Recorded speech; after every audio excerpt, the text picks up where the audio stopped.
Hello, everyone. So for this next talk, we needed to invite our good friend Surya Vanka because he's an outstanding design thinker. He's a powerful speaker. And yeah, overall, he's such a great man.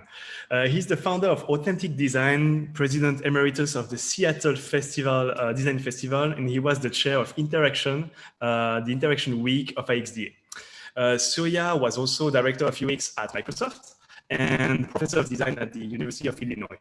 He's the creator of Design Swarms, that is a method, lightweight design technique used by businesses, nonprofits, and education worldwide. So he's going to talk about that, of course. And he has been running Design Swarms in companies like Amazon, Autodesk, Deutsche Bank, or of course, Microsoft. His work has appeared in a lot of publications, including TEDx, Wired, the BBC. Surya is the author of 2 books on design and has taught design on every single continent on the planet but Antarctica. So from Seattle, USA, please welcome Mr. Surya Vanka. Thank you, Steph. Hi, everybody. It is such a pleasure to be here. And I really want to thank Steph for creating this great opportunity for all of us to come together. As Steph mentioned, I'm reaching you from Seattle. That's a view, not the exact view out of my window, but close to that. You know, maybe not quite Luzon, but not too bad either. So in the next few minutes, what I want to share with you is some thoughts on solving problems at scale, and particularly using swarm creativity. Now, I've got to say, I am a little bit overwhelmed because it's such an honor to share the stage with one of your heroes, right? I've followed Captain Watson's work since I was a student, a design student a long time ago. And he, it's so amazing to be on the same stage as him, and also following that fantastic talk by Katie. But let's go and dive into it. So as Steph said, I run a consultancy called Authentic Design. I'm an industrial designer and an interaction designer, and I've worked in the world of consulting and corporate design and academia. So what I'm hoping to cover today is to talk about some emerging problems of scale, some of very large scale. And my contention is that there is something very powerful called swarm creativity that helps us to take on these problems. And then I want to talk about this particular moment that we are in of COVID, where COVID can be a laboratory in which we create the new. And that new that is emerging, my contention, that new that's emerging is really Design 4.0. So I'm going to have a smattering of thoughts, and then I'm hoping we can have a conversation. So that's my goal today. So before I jump in, I think it's really important to start with what we believe in. So these are my beliefs. My beliefs are all lives are equal and all people are intrinsically creative. Of course, when I'm saying that, I'm already challenging the notion of a creative class, that there is a certain minority of people who are the creative class, and saying it's actually all humans are intrinsically creative.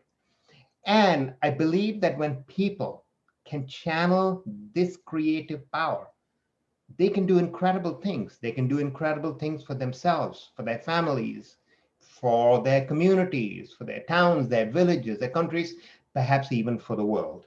So there is this important thing called human creativity, but not everybody gets a chance to unleash their raw human creativity. And I think there's a key. And that key is this thing that a lot of us in this room are familiar with, the design thinking process.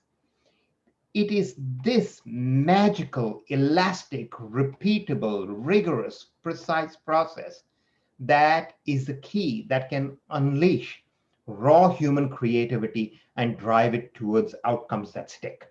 And so my own mission is to unleash the design thinker in every person and every organization to help them to create value for themselves and for others. And this has always been true for me through my entire career. It's been really about unlocking that potential and using design to unlock potential and create value.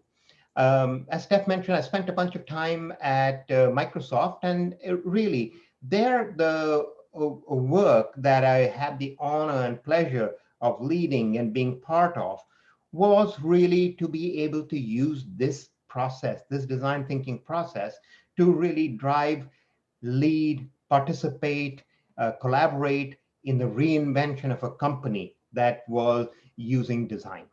I also, during this time, got to do something else, which has again been such a privilege in my life, which is to not only help drive the product, but to help change the culture of the company, right? To help really bake some of these thinking, mindsets, behaviors, methods into the core of this company, right? And while I was there, I had this one incredible experience that really shaped me and shaped the way I think about design. We had a new CEO, CEO Satya Nadella, who had taken over. And one of the key things Satya was saying was, I want this very large technology company of 120,000 people. I want us to behave like a small startup. So we need to use all those behaviors of agility and design and do that. And so he said, we are going to change the way we do work. And one of the things that I want to do So is, yeah. yes. So I'm sorry, like we are wondering, are you sharing slides or not? We don't know. Oh my goodness. Oh my I goodness. didn't dare to stop you. Oh my goodness. I am so sorry. I don't know how that happened. Yeah. So yeah, it's the big green button. Yes. Um, ooh, that was lame. And I did hit the big green button, but I don't know what happened there. Okay. So yeah, so yeah, Jan is telling us that don't worry. So yeah, the message was still clear. Yeah, because Okay, all that's right. the thing. Let's So yeah, let's just do that again. yeah. So Kai is saying that you are inspiring even without slide. All right. Uh, Thank you for your kindness in that. And uh, all right, here we go. And how about I just, so we don't feel like we missed anything in the slides, I'm just going to show you the last couple of slides. So here, this is the first slide really, where I was talking about Microsoft, and then I talked about helping to change the culture of Microsoft. My apologies, everyone. Maybe it keeps it interesting, right?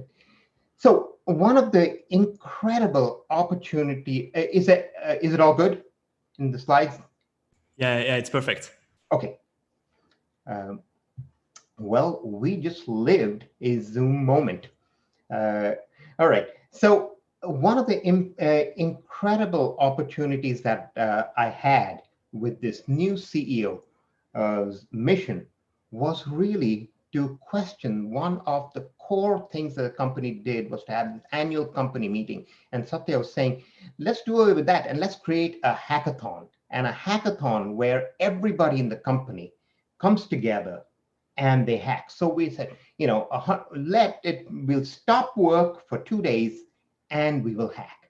And so eventually what happened was 15,000 employees in 230 cities in 80 countries for 38 hours came together and worked on 3,000 hack projects using a designerly process and an agile process. And I got to be part of the team that built this.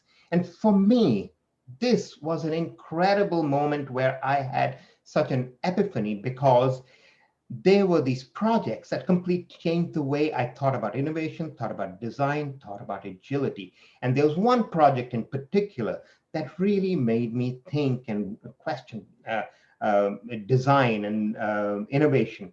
And this was called the Eye Gaze project, where there was a small team of folks who were taking on this incredibly hard problem of how to create something that would provide dignity and independence to somebody who had ALS, and to give them a way to be able to get around uh, when all the abilities they had was the ability to move their eyes.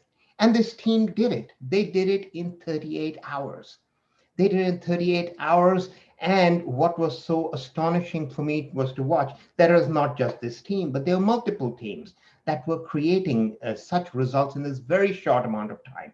And for me, having been part of many innovation projects that go for 2 years, 2 years or more and don't really get results, to watch something show up so quickly was amazing. And as I reflected on what was happening, that there was a different set of behaviors where people were coming at the problem from multiple different sides, multiple disciplines, and they're also watching each other and raising all boats. And there was something very different about the way that is happening when many teams helped each other to raise what they were doing.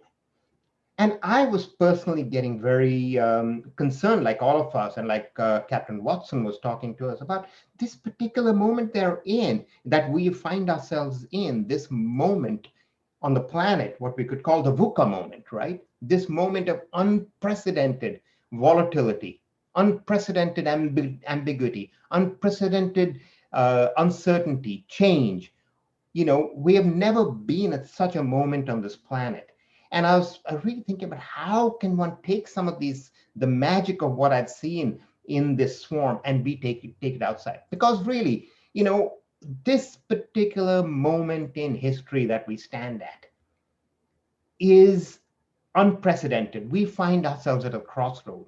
We are still at that point where the windows open, where there are two futures available to us. There is a dystopian future, the dystopian future where we're overtaken by climate change and all the various problems that face us.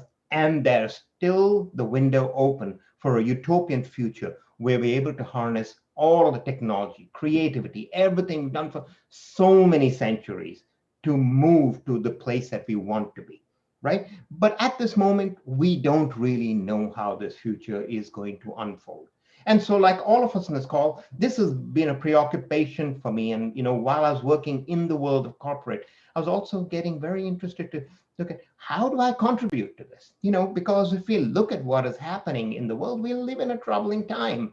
When we look around, we see a lot of challenges. We see that there's almost nothing left pristine anymore in the natural environment. We find plastic has found its way into all our other neighbors on the planet. Those neighbors that Paul Watson talked about, they're filled with plastic. We are seeing continuities that of life that has been around for 50, 60 million years going extinct. The sixth major extinction. More than 100 species are going extinct every week. And all this is turning around to come and bite us. And we are also starting to see that, we are starting to see some real issues around the carrying capacity of the planet. We are at 7.5 billion. We're growing very quickly to become 9 billion. And we are starting to see that, again, as Paul Watson mentioned, we have finished, we have the oil wars of the last century, and now the water wars are starting in this century. And we're starting to see these cities that have grown larger than countries. So there's some bleakness there. And these are some structural problems we're seeing, that the very core of how we built our society around these consumer models are starting to break down, and never-ending growth is turning around, biting us. And we are really having to question stuff. So this is where we are, right? We've got these thousands of wicked problems, and we are faced with this particular moment that we are at. And so my interest and contention is, so this thing of human creativity, this thing, Paul Watson was calling it, the three things. What did he mention? He said, passion, courage, and imagination. Imagination, human creativity. That is the big thing on our side at this moment, human creativity. And so how do we tap into it? Now, I have a quarter of a century unleashing the creativity of corporate teams, of students, of my clients, and so on. So I was very interested to see, how do we do that? How can we use this thing called the design thinking process to take this huge amount of creativity and actually turn it towards outcomes? The good news for us, of course, is that we have now turned that into a heuristic, a repeatable heuristic. There's a lot of we know that we can go through a very systematic process, and you've seen many of these variations of this, but we know we can go through this process and we can guarantee results, right? The question is that, this process right now is really used by a minority. It's being used by a very small minority of folks who self-select into something called innovation or design. And so the hypothesis here was, is there really a broader set of, can everybody on the planet actually benefit from this process? And so I spent some time looking around to see, is there really human creativity? And the answer is yes. The answer is a resounding yes, because as I look around, there are lots of cases around the world where this creativity is thriving. And see, these four schoolgirls that are Nigerian, none of them is a designer or a technologist, but they created this way of creating power from pee, turning urine into power, right? If you look at this young man, Shubham Banerjee, who lives in the San Francisco area, he saw a problem, which, that when folks don't have vision, they use Braille printers, but Braille printers cost about $2,000 or more. And he created one out of Lego Mindstorms for $200.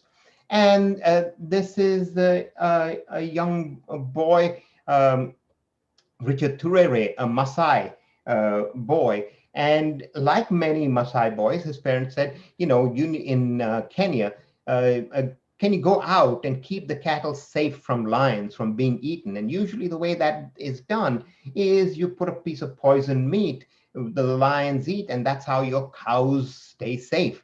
But instead he said, but Richard's saying, I like lions. And so he figured out a way to rig up this contraption. This guy who's not gone to school, he hasn't heard about design, this contraption that actually keeps, has blinking lights that keep lions away.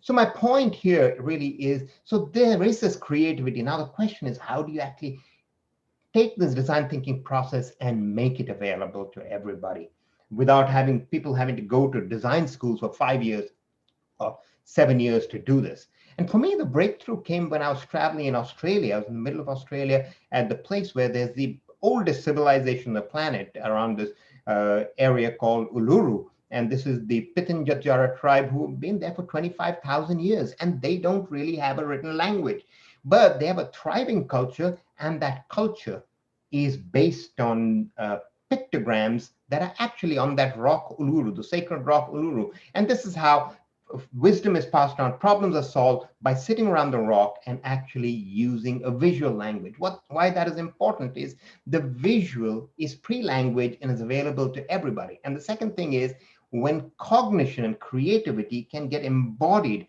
outside in some way, and the visual becomes a great way, then we can bring people very quickly to move through creative processes. So here was what I did with it. I created something, a map, a process map of design called the Design Swarms Map. And in this case, this was something that is 10 feet wide, 4 feet high. Said, if we have this map, can people who are complete novices in design, who don't even know there's something called design, could they use this map to solve their problems? And I live in Seattle, and there is a particularly hard problem in Seattle, where our mayor declared an emergency, which was homelessness among women, right? And this was something that a lot of people had tried to solve, and it was really resisting solution. So we took this map, multiple maps, got a few teams together, and then actually had folks who had previously experienced homelessness or were currently experiencing homelessness to use these maps. And they managed to find a breakthrough solution to this particular problem in just a day. And so this was very encouraging, that you can actually put this process out there and people start using it. And then I got the opportunity to start using this map in a multiple different places and have others use this map to be able to take on problems of cleaning up the water. This is in New York, to take on issues or of waterborne diseases. This is in Kenya, looking at rainfall, water harvesting, in other places. But the key thing that is emerging in all of these places is that when there is an explicit representation of the process, people, that creativity just naturally starts to come out. And so this is kind of what it looked like when people are working on these design swarms maps. So the idea is there are multiple teams, each of them using a map, helping raise each other up by having this very social process. And this is what it looks like. But I discovered through a process that through doing a bunch of this work and running many of these workshops, that there's some problems that look like this, where you have to do front-end discovery. Other problems look like this, which are a lot more about iteration. And then there's some problems that look like this, which are really complex, hairy problems, right? And a single map like this is not going to suit all of that. So I took that and turned it into a system, kind of a Lego kit of maps. And now, depending on a profiling of problems, if you got the shape of the problem, you could actually pick the right Lego pieces, as it were, and piece them together to create a problem-solving surface, which could be as few as 3 maps. And those 3 maps would be something that run through the entire process in just a day. And so here we can see that you start with empathy and you end up with solutions. And this is what it looks like when these maps are filled out on paper, and the way the process works at this bare minimum process of it is that people come together, they form together, they understand the superpowers they bring, just like that team who are creating the eye gaze project. What can you bring? How can we enter the space with a sense of urgency to solve the problem and bring different skills? And then from there, go to understand the human that they are trying to serve and do that very quickly and use, very familiar methods, but to understand and represent humans we are serving. Then do a discovery through things like journey maps and understanding challenges, understanding adaptations of what users do an analysis of needs, extract the right kind of needs, and from there define goals. This was a problem where opioid addicts and front room physicians were working on the challenge of how to prevent opioid addiction in Ohio, where somebody dies every 11 minutes from the opioid crisis. And then go through a systematic ideation process. And from that ideation process, do some validation and eventually turn the result into something that can be tested and can be pitched. So that's the entire process. And it was, again, I found that even this Lego kit kind of approach started to be very useful. You could fly into some place. This is where we're seeing Mexico after the earthquake. You could fly in, do a very community-based design swarms workshop for very urgent problems, have community members, in this case is a grandmother, Abuela Juana, and her problems, start to look at her problems, start to represent those using exactly the whole idea of journey mapping and extracting needs, defining goals, defining running ideation. And all of this is folks who have never come across design before, but they're doing this to solve problems. And finally, to be able to tap their creativity to come to results.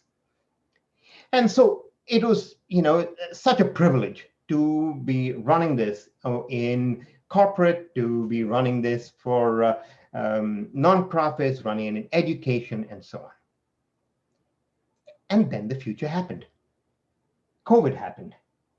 And this became an interesting moment. The future changed almost overnight, right? Suddenly, we could no longer meet. Suddenly, we were locked up together. And so this process, which was about going into locations, creating a space where multiple teams came together with this paper-based process to be able to solve problems, it no longer was possible. But also something else is happening during COVID, which is this extraordinary pouring of global creativity around the world, right? We saw it everywhere. We saw everyone wanting to participate. And the third thing that happened is, of course, we suddenly got digitally all connected. We got connected because we are on the same networks, using the same tools, consuming the same content. And we are, for the first time, having this global pandemic, our first global event. And we also at this time are globally connected. And so this created all kinds of opportunities. And one opportunity was really to take this process of multiple teams together, working with passion to solve a problem, and taking the design swarms process and turning it digital.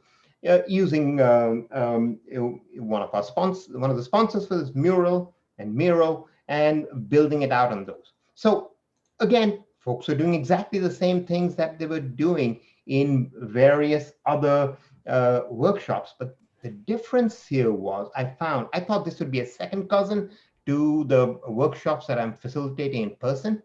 And I found actually that there are a huge amount of advantages, because when you're working in physical space, you have to set up a room very carefully so folks have visibility to each other. You have to be careful how, as a facilitator, you manage the space, how you take care that large bodies don't cover up a whiteboard, and that the big guy doesn't push away the little woman and stand in front of them. But now when we have these digital tools, one of the things that happens is we can start to see invisible leaders start to emerge in the process when everybody has visibility to each other's processes. And so we can take the best of our sprint methods and the best of these swarm methods and sort of move together. Other kinds of very interesting things start to emerge, which is now when multiple teams are working together, now we can start to see that teams can start to, in a good way, steal ideas from each other, start to build on ideas from each other. So the social process of not just a single team working through a process, but multiple teams in parallel working through it starts to get very, very powerful, because now that we are not dealing with the constraints of physical space, we start to get these huge benefits of using the digital space. We also start to see embodying happen in a different way, because now it's possible to take knowledge and put it right onto these surfaces. We can put, for example, here's a formula that we have of how to write a perfect idea pitch, right? It's represented right there. Or these are ideas how to create a business model, experience model, technology model that people can just drag. And the beauty is that these start to become these living repositories of knowledge. You can also start to bake in certain values. So this is a design swarms process map on inclusive design. And so here we see that there's not only doing of the work, but also learning certain values, understanding how to recognize exclusion, understanding what is an inclusive persona. So learning itself is now tied into this process very intrinsically, not just doing. This amazed me. I ran this in 4 hours with 12 school kids uh, who were taking on a problem with COVID. And in 12 hours, in 4 hours, they actually came to solutions where they were doing things. Kids from around the country were doing things like very sophisticated things, like doing ethical analysis of what they're doing. Again, this is the power of embodying the knowledge into the canvases and having multiple groups work together. I found that through this process, one of the powerful things is how we can start to convene global teams. I see more of people around the world than I see my neighbors today, right? I'm connecting. It's easier for me to connect 6,000 miles away than 6 feet away. And so Same now here. we have this amazing opportunity, right, of really having structured way that teams come, inspire each other, form together, and use these kind of approaches of swarm creativity. The same thing that is happening back there in that room with the eye gaze project, but now at a global scale. Right now, I'm engaged in a project with this amazing organization called the World Design Organization that has really initiated this, which is around reducing violence against women, focused on the Asia Pacific region, working with the UN and UN Women's. But here's the beautiful thing. This is a 2-week long project. It's going on right now. Tomorrow is a big presentation. There are over 100 participants. They come from 37 countries. There's 6 teams. There are 20 different facilitators, and I have the honor of sort of leading the entire facilitation process and pulling this together.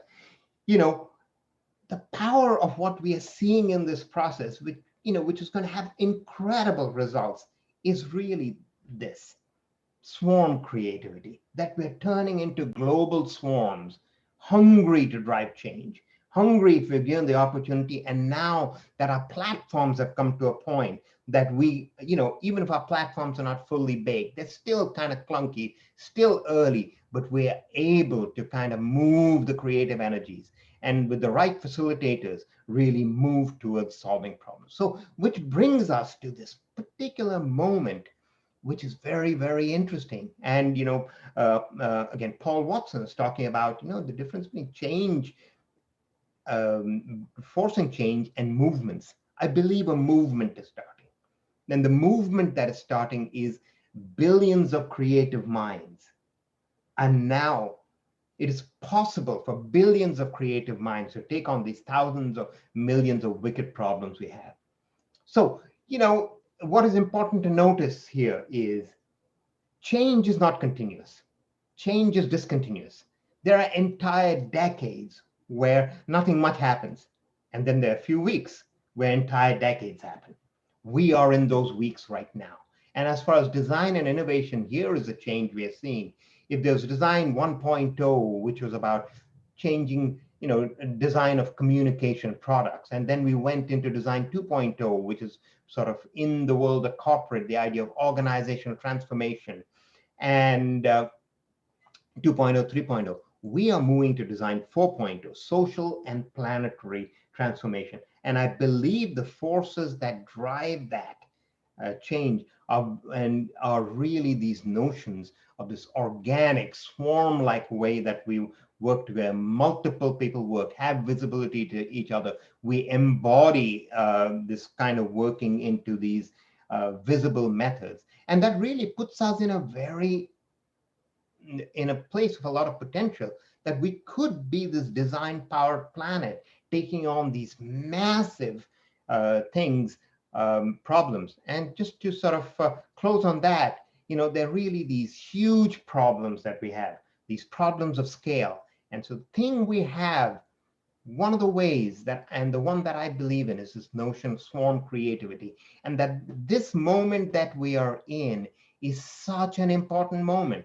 If we pay attention, I like what there's a Hopi elder who talks about this moment of COVID, says, you can do two things at this moment. You could think of this moment being a deep, deep hole that we fall deeper every day, or this moment is a portal where we come out the other side, and we come out the other side stronger. We come out and we don't go back to the normal, because an old normal wasn't that great anyway, that we use this for this invention. So, and I think in the context of what we're talking about, that thing that is happening is design 4.0 is emerging at this point. And with that, I'd love to have a conversation about this. So I will go ahead and stop my share and hand it to Steph. You know what? You are so good. So I definitely need to take you with me when I go speak to the clients. Hey, if I Definitely. can come hang out at the places that you're in, I'll go anytime. Yeah. So sure. So I have a personal question.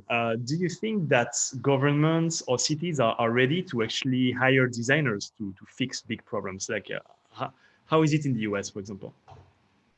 I think I think it is. I think it's starting to happen. I know we're going to hear from Kai a bit later. Kai is already engaged in some of that, right?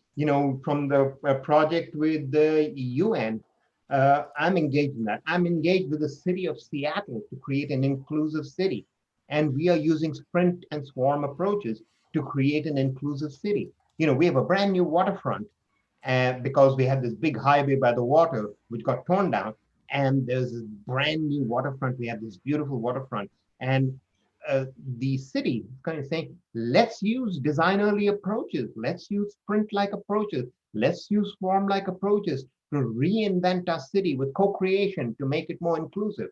So we've got, for example, for that, we've got a Vietnamese community of immigrants, we've got a Somali refugee community, and all that. And we're coming together and co-creating an inclusive city. Great, great. So we'll take some questions from the people in the room, so we don't have that much of time. I know that Cyril has a question for you. Are you here, Cyril? I am. Yes, I'm here. Oh. Thank you very much. Thank you, Surya, for this amazing talk. My question is the following. I love the presentation you've done about the swarm. How do you actually, I think the main challenge today is always to go testing on the field. Yeah, It's so easy to spend so many hours to design, getting yeah. more people to design ideas. But at the end, the main problem remain always the same. How do you actually tackle this ultimate challenge at the end? Yeah, there's two sides to it. Excellent question, Cyril. Because finally, if what we do doesn't lead to outcomes, then it's a creativity exercise, right? Which is fine, but that's not what the moment needs. The moment needs outcomes, right? There are real problems that real outcomes, the window's closing, right? And so there are two parts to it, right? One is on the generative side and one is on the evaluative side, right? So typically the process has been designers create stuff, and then we create this thing, this beautiful thing, take it out, put in the world and say, all right, did I get it right? Right? And then oftentimes, no, you didn't get it right. And so you go, okay, I'll go back and then I'm going to tweak it and then I'll put out another version. Did I get it right? Of course, we've got a higher velocity as we are starting to do these rapid experimentation, but that's a problem. On the generative side, if we bring the people who are actually the beneficiaries, the humans who beneficiaries, we bring them into the process, right? We don't actually have to then model the humans and their needs because they're already in the process. And that's part of the swarms process is really co-creation, right? That you can bring people into the process early and have them participate because the process is no longer a mystery. It's explicitly defined. So that's on the generative side. And then there's the evaluative side, right? So we all know of MVPs, right? That a great way of evaluating things is to create MVPs, go test them with users. I think in Swarms, what we use is what I call MVXs, or minimum viable experiences. Those storyboards that I mentioned showed, those are fully testable instruments, right? So the cycle time is very, very fast with this. So in a week, you can go from starting from zero to in a week later having tested something because you're not even investing into MVP. You can get a lot back from just a narrative description because the beauty of these narrative descriptions that are created by swarm teams is they have completeness check, right? People who are going to be the beneficiaries, right? There'll be some folks who help you create it, and others who might not be in the room can very quickly tell you whether it makes sense or doesn't make sense. Did that answer your question, Sarah? Thank you. Perfect. Awesome. Yeah. Thank you so much. I think we have time for just one more question, and Thomas Link has a great question for you. Thomas, do you want to ask it? Hey, Surya. Hi, Nice, Thomas. nice to see you here. I was wondering about scaling designing, which is a great idea to solve problems, but we somehow come to current situation by design. So how do you think, do we assure that scaling the design process and enabling even more people to solve problems that is going to a better human condition?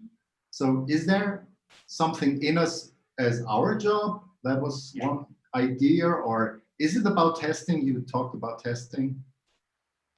Yeah, this is an excellent question because let me reframe that a little bit because I think it's what you're getting to. So I went to design school in total with my undergraduate and my graduate. I went to design school for 7 years, right? And that's a lot of going to school to learn this way of thinking, these mindsets, these behaviors, these methods, and so on, right? And obviously, there is this notion of when you're scaling design, are you saying that somebody can go for a 1-day workshop or a 2-day workshop, and then they're going to gather this skill to be able to do that? So there's a real problem of how you scale. The problem, the dark side of the scaling is dilution. And we're seeing that, design thinking is an example of how that's happening, right? There is this, people are oftentimes there's an error. I took a 1-day design thinking class or a 2-week design thinking class. I am a designer, right? No, you have got literacy that something exists in the world called design. I think there are three different levels we have to talk about. There's design literacy, there's design mastery, and there's design fluency. So there is, to your second part of the question, is there a role for us? Yes. Facilitators have to be design fluent. These processes don't run unfacilitated. You still need a masterful design thinker who's also a masterful facilitator to create value, right? But you can unleash the potential in a lot of people. So it's a really important question, because we don't want to take something that is so sophisticated, so powerful, and pretend that can be turned into a commodity. This is the big challenge, design thinking and design doing. There's a lot of folks who have not engaged in design doing, who are somehow by having become aware of something called design thinking, mistake them to a design thinker. And the challenge, of course, lies that our discipline and our way of thinking lives in plain English or plain any other language, doesn't have a container of jargon. You wouldn't mistake reading an article about cardiology and say, I'm a cardiologist. But you could read an article about design and say, I'm now a designer. I get it. I need to have empathy. And then I need to create ideas and I need to do this. So that's very core. Your question really cuts to the very core of what is the role of designers as leaders. So it's a leadership question, really. How do we step up to leadership of this global design project? Did that answer your question, Thomas? Yeah, it would be great to continue this discussion in networking later on. Well, I think we have the opportunity. That's lovely. And thank you to Steph Exactly. for setting it up so beautiful for that reason. So yeah, will you attend networking later? I will be there. Amazing. So thank you so much for that amazing presentation. So yeah, it was really, really uplifting, and like we need that positive energy. And thank you so much for that. So I would like a big round of applause for Surya. And then use yourself. Let's go. Thank you, folks. Apologies Amazing. for the beginning of the presentation. Great. And we're going to have a very short break, and stay tuned for Kai Halley coming in a few minutes.